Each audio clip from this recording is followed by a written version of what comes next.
Welcome to शिक्षा ज़िंदगी। मैं आज फिर आप सबों को इस शिक्षा ज़िंदगी चैनल पर स्वागत करता हूं। जैसे कि आप जान ही रहे हैं कि क्लास 10th का चैप्टर 1 ज्योग्राफी का हम संसाधन एवं विकास पढ़ा रहे हैं। इसमें बहुत सारे टॉपिक्स आपका ख़त्म हो चुकी है, जो कि पहले की 2 वीडियो में आप लोग देख चुके होंगे, और नहीं देखे होंगे तो जाकर ज़रूर देख लीजिएगा और बेल आइकन भी ऑन कर लीजिएगा सब्सक्राइब करके, ताकि आपको हर वीडियो का नोटिफिकेशन प्राप्त होते रहे। ठीक है, तो आज हम देखते हैं, कल तक बता चुके थे कि जो आप लोगों को सिलेबस में पढ़ना था उसमें से जलोढ़ मृदा तक हो चुका था, और भी बहुत सारे मृदा के प्रकार कल बता चुके हैं, उसको देखिएगा। उसमें काली मृदा पढ़ना नहीं है। अब एक और मृदा का प्रकार पढ़ना आपको, लाल और पीली मृदा। तो इसके बारे में देख लेते हैं। ऐसे एग्ज़ाम में पूछता नहीं है, लेकिन फिर भी अगर पढ़ना है तो इसको देख लेते हैं। तो ये मृदा भारत में किस क्षेत्र में पाई जाती है? तो भारत का ये आप देख रहे हैं कि जितने में ये क्रॉस लाइनें हैं, ये सारे जो भाग है, इसमें आपको ये सिर्फ 2 ही प्रकार यहाँ दिखा रहे हैं हम, क्योंकि आपको यही 2 पढ़ना है। और कभी कभी पूछता है मैप वगैरह में कि निशान दे दिया रहेगा, पूछेगा कि यह किस मृदा का पार्ट्स है या इस क्षेत्र में कौन सा मृदा पाया जाता है। तो इसलिए हम आप लोगों को दिखा रहे हैं। ये जो है, ये आप सैम्बल देख रहे हैं, इस प्रकार का जो भी भाग है ये आपकी लाल और पीली मृदा के पार्ट्स हैं। और ये जो है वो कल बता चुके हैं, वो जलोढ़ मृदा है। ठीक है, लाल और पीली मृदा पाया कहाँ जाता है? तो देखेंगे कि ये झारखंड, जिसमें हम लोग रहते हैं, झारखंड में पाया जाता है, उड़ीसा में पाया जाता है। उसके बाद केरल, कर्नाटक वगैरह क्षेत्र में भी कुछ कुछ पाए जाते हैं। अब यहाँ बात यह है कि इस मृदा का रंग लाल क्यों होता है? तो देखते हैं कि मृदा का रंग लाल क्यों होता है। तो जानते हैं, यहाँ पे इस मिट्टी में लोहे की मात्रा अधिक होने के कारण इस मिट्टी का रंग जो है वो लाल होता है। और अधिक जलायोजन होने के कारण, जब जलायोजन की क्रियाएं होती है, जल की मात्रा इस मिट्टी में जाती है, तो उसके बाद ये जलायोजन के बाद इसकी जो रंग है वो पीली हो जाती है। इसलिए इसे लाल और पीली मृदा कहते हैं। ठीक है दोस्त, लाल और पीली मृदा यहीं तक रखते हैं, क्योंकि ये ज़्यादा इम्पोर्टेंस नहीं है आपके लिए। सिर्फ ये याद रखिएगा कि लाल और पीली मृदा झारखंड, उड़ीसा और ये आपका कर्नाटक, आंध्र प्रदेश का कुछ क्षेत्र, केरल, ये सभी क्षेत्र में पाया जाता है। ठीक है, और कल हम जैसे कि बात किए थे कि इस चैप्टर तो यहाँ समाप्त हो रही है, तो उसमें पहले भी बताए हैं, और आप लोग भी जानते हैं कि एग्ज़ाम में इस वर्ष 30% जो है वो ऑब्जेक्टिव क्वेश्चन के साथ आपके पास रहने वाली है। इसलिए हम कल ही बताए थे कि आज का वीडियो आपके लिए बहुत ही इम्पोर्टेंट होने वाली है, क्योंकि हम इसमें उन क्वेश्चनों की के बारे में बात करेंगे जो आपके लिए इम्पोर्टेंट्स हैं। ठीक है, ऑब्जेक्टिव क्वेश्चन और जो सब्जेक्टिव क्वेश्चन हैं जो आपके लिए इम्पोर्टेंट्स हैं, उसके बारे में हम अभी चर्चा करेंगे। देखेंगे कि इस चैप्टर में ऑब्जेक्टिव और सब्जेक्टिव क्वेश्चन कैसे निकल करके आते हैं, जो कि आपके एग्ज़ाम के लिए इम्पोर्टेंट्स हैं।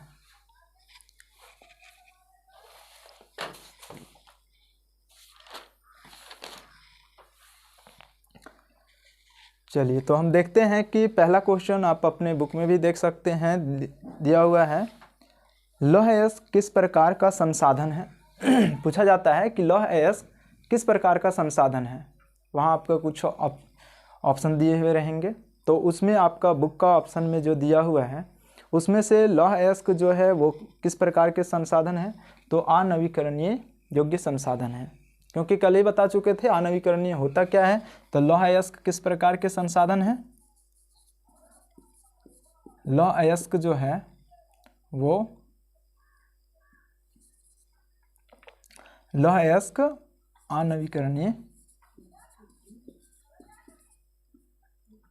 अनवीकरण संसाधन है।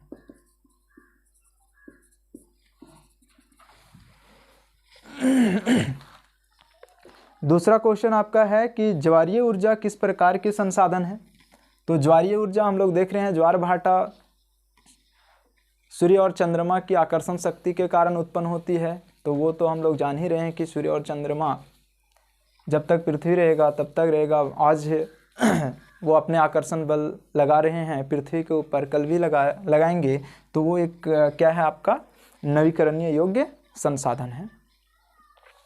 इसके बाद क्वेश्चन आपका है कि पंजाब में भूमि निम्नीकरण का मुख्य कारण क्या है। पंजाब जो है उसमें, पंजाब जान रहे हैं यहाँ है, तो इसका इस जगह पे भूमि निम्नीकरण का मुख्य कारण क्या है। तो पंजाब में भूमि निम्नीकरण का मुख्य कारण आपके बुक में ऑप्शन के अनुसार आपका है जल अधिक सिंचाई के कारण वहाँ जो है वो भूमि निम्नीकरण की क्रिया हुई है। अगला क्वेश्चन आपके पास है कि किस प्रांत में सीढ़ीदार खेती की जा सकती है। किस प्रांत में मतलब किस क्षेत्र में। तो बहुत सारे फ्रेंड्स ऐसे भी होंगे जो कृषि क्षेत्र से कृषक होंगे और वो जानते होंगे कृषि का कार्य में कहाँ पे सीढ़ी बनाने का ज़रूरत पड़ता है। तो वो जितने भी हमारे पर्वतीय क्षेत्र हैं वे सभी क्षेत्र में क्या होता है, सीढ़ीदार खेती की जाती है। तो यहाँ आपका आंसर होगा पर्वतीय क्षेत्र। इसके बाद आपका जलोढ़ मृदा से क्वेश्चन पूछा जा सकता है। तो विश्व की सबसे बड़ी डेल्टाई प्रदेश भारत में है और वो कौन सा है। तो हम लोग जान रहे हैं कि सुंदरवन डेल्टा जो पश्चिम बंगाल में है वह विश्व की सबसे बड़ी नदी डेल्टा है। आगे आपका क्वेश्चन है कि वह किस प्रकार की, हाँ मतलब है कि जो जलोढ़ मृदा है वो मृदा किस प्रकार की संसाधन है, ये भी पूछा जा सकता है। तो वह एक प्राकृतिक संसाधन है। आगे आपके पास क्वेश्चन पूछा जा सकता है जलोढ़ मृदा का निर्माण कैसे होती है। जलोढ़ मृदा का निर्माण कैसे होती है। तो जलोढ़ मृदा का निर्माण जो है वो कल बता चुके थे कैसे होती है। तो नदी के द्वारा बहाकर लाए गए अवसादों के निक्षेपण के कारण होती है, याद रखिएगा। आगे आपको पूछा जा सकता है कि जलोढ़ मृदा में किस प्रकार की पदार्थों की प्रचुरता होती है या किस प्रकार की पदार्थों की प्रचुरता होती है। तो उसमें देखेंगे पोटास, फास्फोरस और चूना की मात्रा अधिक होती है। ठीक है। अगला क्वेश्चन आपके पास पूछा जा सकता है कि नई जलोढ़ मृदा को क्या कहते हैं या नई जलोढ़ मृदा को किस नाम से जाना जाता है। तो नई जलोढ़ मृदा को खादर कहते हैं, याद रखिएगा। अगला क्वेश्चन पूछा जा सकता है कि पुरानी जलोढ़ मृदा को किस नाम से जाना जाता है। तो पुरानी जलोढ़ मृदा को क्या कहते हैं, भांगर कहते हैं, या तो फिर बांगर भी लिखा हुआ रहता है। इसके बाद आपको पूछा जा सकता है कि वे संसाधन जिसका सर्वेक्षण किया जा चुका है, वे संसाधन जिसका सर्वेक्षण किया जा चुका है और उनके उपयोग की गुणवत्ता और मात्रा निर्धारित की जा चुकी है, उसे किस प्रकार का संसाधन कहते हैं। तो कल ही बता चुके थे कि जिस संसाधन की तकनीक विकसित हो चुके हैं, जिसका उपयोग ला रहे हैं, उसकी गुणवत्ता निर्धारित हो चुकी है, तो उसको क्या बोलते हैं, उसको क्या बोलते हैं, तो विकसित संसाधन बोलते हैं। ठीक है, उसे विकसित संसाधन बोलते हैं। वे कौन से संसाधन है जो, अगला क्वेश्चन है, वे कौन से संसाधन है जो भंडारण का ही हिस्सा है। तो कल बताए थे संसाधन के प्रकार में भंडारण का हिस्सा जो है वो कौन सा संसाधन है, तो संचित कोष। संचित कोष के बारे में देखे थे, संचित कोष भी एक संसाधन का प्रकार था, वही आपका क्या है, भंडारण का भी एक हिस्सा है। अगला क्वेश्चन आपके पास है जो पूछा जा सकता है आपके एग्जाम में, ये सभी ऑब्जेक्टिव टाइप्स हैं। तट रेखा के कितने दूरी समुद्री मील जो है वो किसी राष्ट्र के अधीन होता है। मतलब तट रेखा, मान लीजिए ये हमारा भारत है, तो ये जान ही रहे हैं समुद्र के किनारे वाले भाग तट रेखा है। तो यहाँ से जो है वो 200 मील दूरी जो है वो क्या होता है, 200 मील जो दूरी होती है वो किसी देश के अधीन होती है। इसके बाद देखेंगे कि ये 200 मील समुद्री दूरी के बाद का जो भाग है वो बताए थे हम क्या, अंतर्राष्ट्रीय संसाधन के रूप में आती है। वहाँ पर जो है वो किसी एक राष्ट्र का अधिकार नहीं होता है, बल्कि वह अंतर्राष्ट्रीय संगठन के माध्यम से उस संसाधन का हम प्रयोग कर सकते हैं। तो ये भी याद रखिएगा, ये भी पूछा जा सकता है, आपके बुक में है। आगे आपके पास क्वेश्चन आता है कि भारत की पूर्वी नदी डेल्टा पर किस प्रकार की मृदा पाई जाती है। क्वेश्चन पूछा जा सकता है कि भारत की पूर्वी नदी डेल्टा या तो फिर भारत के पूर्वी तटीय क्षेत्र में किस प्रकार की मृदा पाई जाती है। तो वहाँ हम बता चुके हैं क्या पाई जाती है, जलोढ़ मृदा पाई जाती है। वहाँ किस प्रकार की मृदा पाई जाती है, जलोढ़ मृदा पाई जाती है। अगला क्वेश्चन आपके पास है कि लाल मृदा का यानी कि लाल और पीली मृदा का रंग जो है, यानी कि लाल मृदा का जो है रंग लाल क्यों होता है, या किस खनिज की प्रचुरता के कारण लाल मृदा का रंग जो है वो लाल होता है। तो अभी बता चुके हैं इसमें क्या होती है, लौह अयस्क की प्रचुरता के कारण, लोहे की प्रचुरता के कारण जो है वो मिट्टी का रंग है वो क्या होता है, लाल होता है। और उसी में जलायोजन होने के कारण उस मृदा का रंग पीली भी हो जाता है, हल्का पीलापन होता है, जिसके कारण क्या बोलते हैं, उसे लाल और पीली मृदा कहते हैं। अगला क्वेश्चन आपके पास है कि जलोढ़ मृदा में किस प्रकार की, ये तो हो चुका है, यानी कि काली मृदा नहीं पढ़ना है, लेकिन बहुत सारे कंपटीशन वगैरह में ये पूछता है, इसलिए बता दे रहे हैं कि काली मृदा में किस प्रकार का फसल उगाया जाता है। ये बहुत बार छोटे मोटे कंपटीशन में पूछा जाता है, जैसे ग्रुप डी वगैरह का एग्ज़ाम आने वाला है, उसमें भी शायद पूछ दिया जाए।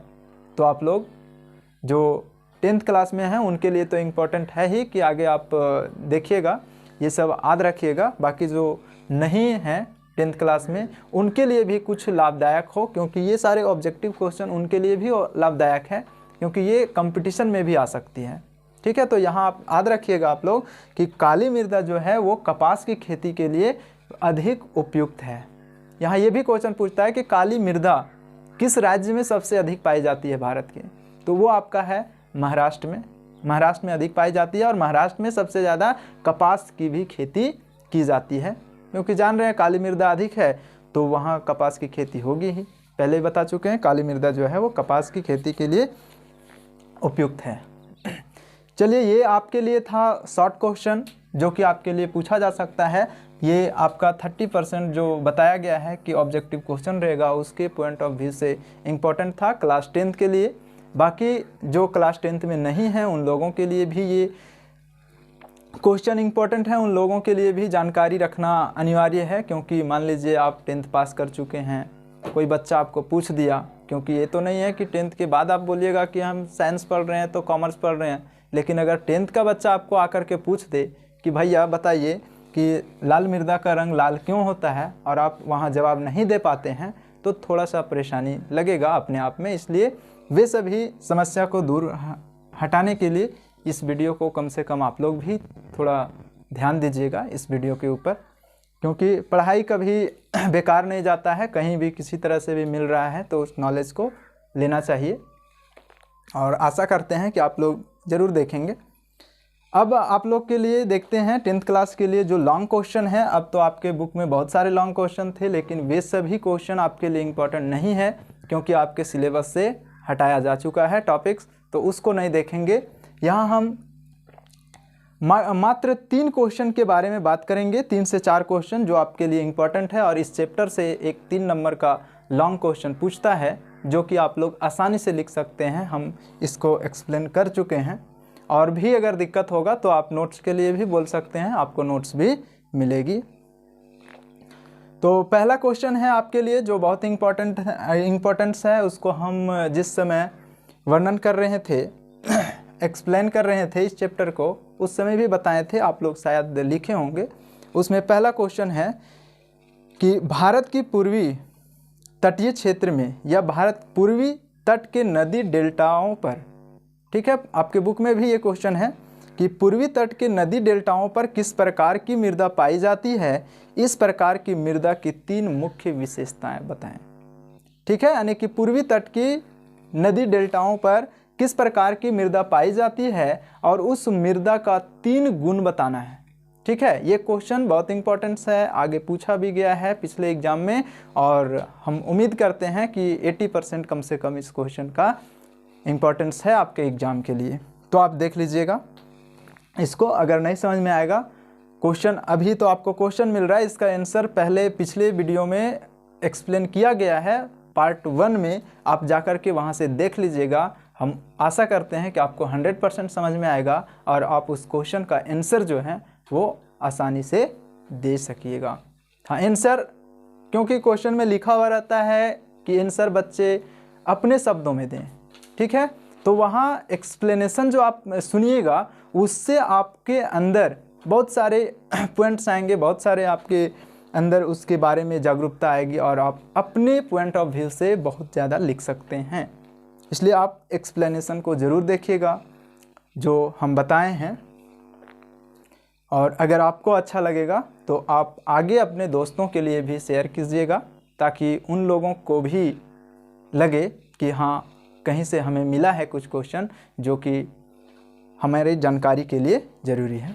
दूसरा क्वेश्चन हम बताए थे उसमें कि क्या इंपॉर्टेंस है, वो क्वेश्चन आपका है क्या कि नवीकरण योग्य और अनवीकरण योग्य संसाधन के बीच अंतर स्पष्ट करें।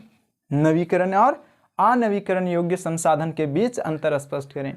इसका भी एक्सप्लेन हम फर्स्ट वीडियो में कर चुके हैं और हम आशा करते हैं कि आप देख लिए होंगे, और अगर नहीं भी देखे होंगे उस वीडियो को तो कोई दिक्कत नहीं, जाके फिर से एक बार YouTube में सर्च मारिए और देखिए, और अगर हमारे वीडियो को सब्सक्राइब नहीं किए हैं तो कर लीजिए और बेल आइकन को ऑन कर लीजिए ताकि आपको सारी वीडियो का नोटिफिकेशन मिले।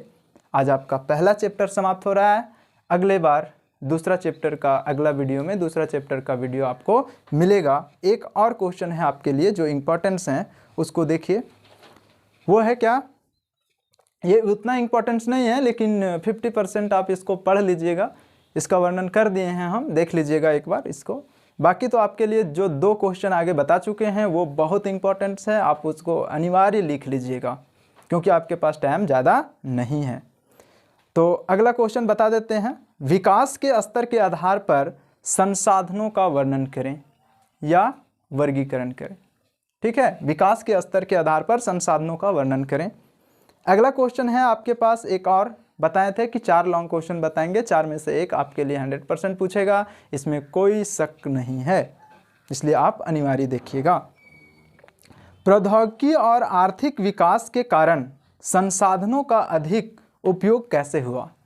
ठीक है, ये क्वेश्चन आपके पास है, प्रौद्योगिकी और आर्थिक विकास के कारण संसाधनों का अधिक उपभोग कैसे हुआ। उपभोग का मतलब है कि इसका प्रयोग कैसे हुआ संसाधन का। आर्थिक विकास तो हम लोग जानते हैं कि अगर हमारे पास संसाधन बहुत ज़्यादा है, अभी आप पहले भी बता चुके हैं वीडियो में कि हमारे पास कुछ संसाधन ऐसे हैं जो संचित कोष और भंडारण के रूप में हैं, तो वो क्यों हमारे पास बचे हुए हैं, क्योंकि हमारे पास उसकी तकनीक पता नहीं है।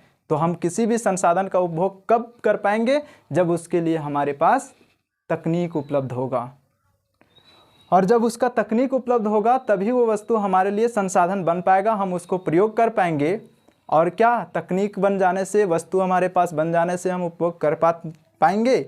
नहीं, जब तक हमारा आर्थिक स्थिति मजबूत नहीं होगा तब तक हम उसको उपयोग नहीं कर पाएंगे। जैसे जैसे हमारी आर्थिक स्थिति मजबूत होगी वैसे वैसे हमारी ज़रूरतें बढ़ती जाएगी, तभी हम क्या कर पाएंगे, नए तकनीकों का खोज कर पाएंगे, नए तकनीक का विकास करेंगे, और उसकी विकास करेंगे तब जा कर के उसका अधिक से अधिक उपभोग होगा। तो किसी भी वस्तु का उपभोग होने के लिए या संसाधन का उपभोग होने के लिए, उपभोग करने के लिए या उपभोग को बढ़ाने के लिए या उपभोग अधिक से अधिक होता है, उसके लिए हमें तकनीक और आर्थिक दोनों का विकास करना अनिवार्य है। दोनों का विकास होगा तभी हम संसाधन का अधिक से अधिक प्रयोग कर पाएंगे। थैंक यू दोस्त, आज का वीडियो यहाँ समाप्त होता है और आपके लिए पहला चैप्टर ख़त्म हो गई है। अब अगला वीडियो में अगले चैप्टर का वीडियो आएगा। धन्यवाद, आप लोग देख लीजिएगा इस वीडियो को।